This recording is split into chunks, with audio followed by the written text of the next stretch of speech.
ओम नमः शिवाय जय जगन्नाथ सांग माने केमिति अछंती मो स्वरूपा आपण मानक स्वागत करूची मोर channel Swarupa lifestyle and tips को। तो आज महाशिवरात्रि रे मु उपवास करे किंतु मो झियो भी उपवास करे। मु तो पूरा खाएनी किंतु पिला माने से माने ऑफिस जानती दिन सारा तो ता पई मु किछि व्रत पई हलवा एमती बनै दिए। तो आज वीडियो रे पूरा लास्ट पर्यंत बनी रहंतु। आज शिवरात्रि रे कोन बनैछि आ केमिति पूजा आज देखन जाई कि मंदिर रे पूजा करिकि पळे आसली। सकाळु थरे मंदिर जाइए दर्शन करी पूजा करी भोग कर देथिले। राति दीप जलिया एठी को पळे आसिलु। आ एटा शिव मंदिरटा ऊपर शिव भगवान मंदिर अच्छी बहुत भीड़। एटा तले समस्त दीप जालुचंती। तो यहाँ आसिकी मुझे दीप जलि दूची। तापरे दीप जलैकी भगवान दर्शन करी संध्या बेले आम पळे आसिलु। राति 8टा ऊपर हो 8:30। आईटे कौन हुए आम तो माने महादीप जलैला पर्यंत रही पारुनी। आम गाँव में जमी आमर गाँव में बुर्धखोल आमर बुगुड़ा सेपटे पूरा महादीप जलैकी ऊपर को उठेला पर्यंत समस्ते रुहंती 12टा 1 राति पर्यंत। आम भी सेमती से दीप जाली रहू भल लगे। पूरा यज्ञ चले मेला चले किंतु ये खाली मंदिर को जाइकी आम दीप हिप जालिकी टिके बसिकी पळे आसलु।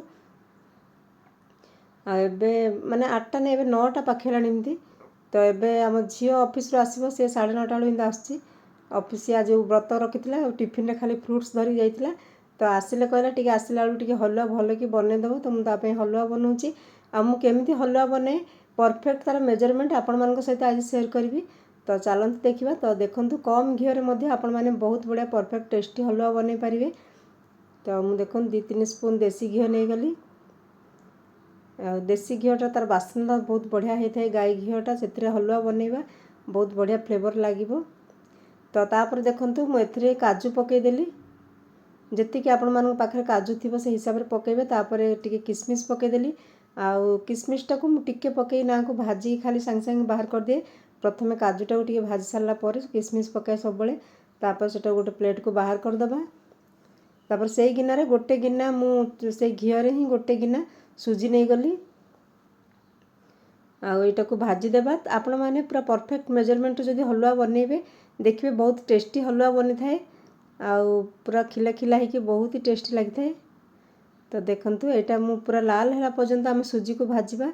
आउ बेसी जाळीबानी जेमति सांगे सांगे पोड़ी की लाल हो तो पिता लगिवो। एटा मीडियम टू माने लो टू मीडियम फ्लेम रखिबा। बेसी हाई फ्लेम करबानी। तापर धीरे धीरे एटा को भाजीबा। तो सुजीटा समय नबो किमति एमति भाजिले सुजीटा परफेक्ट हलवा होई थाए। तो एटा को भाजी भाजी धीरे धीरे लाल करबा। तो देखंतु मु एबे सुजीटा को भाजी दउची कलर चेंज हेलानी।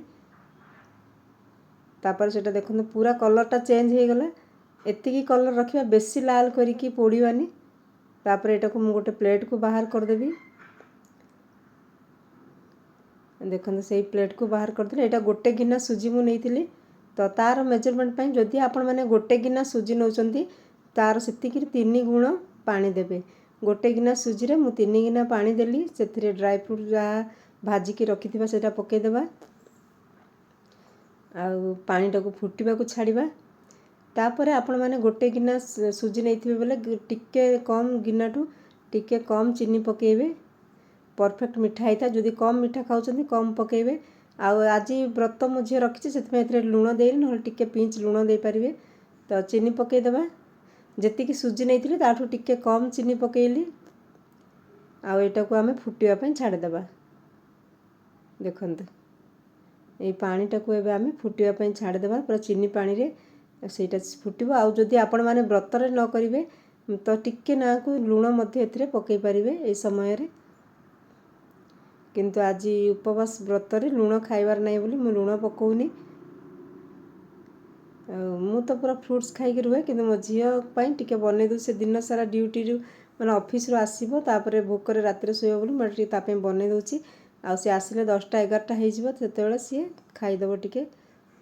तो तापरे एटा फुटी गलानी देखंतु पानीटा पूरा टकर मकर होई एटा फुटिया को छाड़िबा। जेमति तार माने चीनीटा पाणीचिया लागिवनी पानीटा मध्ये पूरा भल कि फुटी जिवो सेमति फुटै देबा। आ सब बेले मन रखिबे गोटे गिना सुजी रे 3 गिना पानी देके उपमा मध्ये करिवे तो परफेक्ट बनिबो। देखंतु पूरा भाजिला बेले सुजीटा पूरा गैस रे केमति पड़ीची तो सेटा देखा जाउची। तापर आमे से जो भाजी के रखिथवा सुजीटा को पानी रे धीरे धीरे के पकेइबा। एबे आमे फ्लेम को पूरा लो रखिबा नहले उतरी के पूरा ऊपर को आसीबो हरी। तो लो रखिए तापर से सुजीटा को पकेबा आ देखो पूरा परफेक्ट भाजी है तापर आम से कौन करवा लगातार टिके टिके माने हल्का माने एटा चलेबा और बेसी हाई फ्लेम करें पूरा फुटिकी उपरको आसो से लो फ्लेम रे ही एटा चलेबा आउ टिके मु इलायची भी कुटिकी पकई देछि कौन मैंने भल फ्लेवर आसवाई तो देखो पूरा सुखी गला बहुत बढ़िया पूरा पूरा ये गला आउ टिके एटा चलेबा धीरे धीरे एमती चलेला समय रे ये धीरे धीरे पूरा सुखिकी पूरा सुखिला हो हलुआटा बहुत बढ़िया सीझी भी जाइए पूरा बढ़िया लगुच दाना दाना पूरा हम तार सुजीटा तो यहाँ को भल के एमती मिसेबा जदि एकाथर आपण मैंने जब बेसी फ्लेम को हाई करदे से जल्दी सुखीज आ तलटा लगिज भल हेनी तो फ्लेम को लो करके ही हलुआटा को बनइबे तो यहाँ को आपण मैंने थाली रे रखिकी पीस पीस कर काटी पारे ना सेमती छाड़ी पारे तो देखंतु यहाँ को भल कि आम एमती घांटी देबा तले किसी जमी लगे तले तो लगुनि यहाँ भल पूरा परफेक्ट बनी तो यहाँ को भल कि मिसेबा आपण मैंने आहरी लाल जदि भाजबे किंतु एटा धीरे धीरे भजा है सुजीटा बहुत बढ़िया परफेक्ट सीझी जाइए भाजी जाइए देखंतु केमती बनी हलुआटा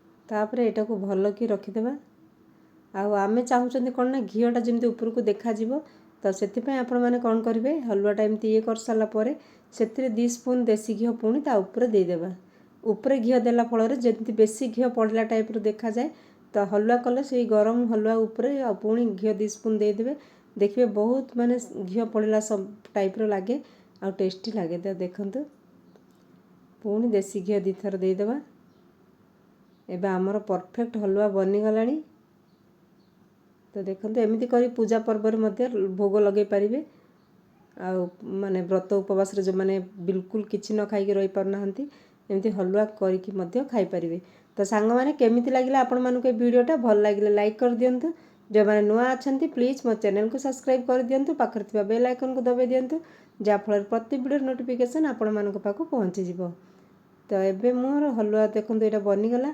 तापर एबे प्लेट रे नै जिबा खाइबा टिके मोटा घोड़े की छाड़ी देबी 10-15 मिनिट तो से घीटा पूरा बढ़िया कि लागिबो तापर आमे समस्त को एबे खाइबा पई देबा पई बाहर करिबा तो आपण माने देखिबे उपास व्रत रे आपण माने भोग लगेले मध्य एमती हलुआ लगे पारिबे तो देखंतु हमर परफेक्ट हलुआ बनी की रेडी हो गला आ एही मेजरमेंट रे आपण माने बनांतु बेसी घी नथिले मध्य कम घी रे मध्य एमती परफेक्ट हलुआ बनी जिवो पिला माने खाया पे पसंद करेंगे जेतिकी मिठा आपण मानक पसंद से हिसाब रे आपण माने बनइबे तो सांग माने रहूची पुणी मिसिबा नेक्स्ट वीडियो रे जदि आपण मानक वीडियोटी भल लागले लाइक कर दियंतु थैंक यू।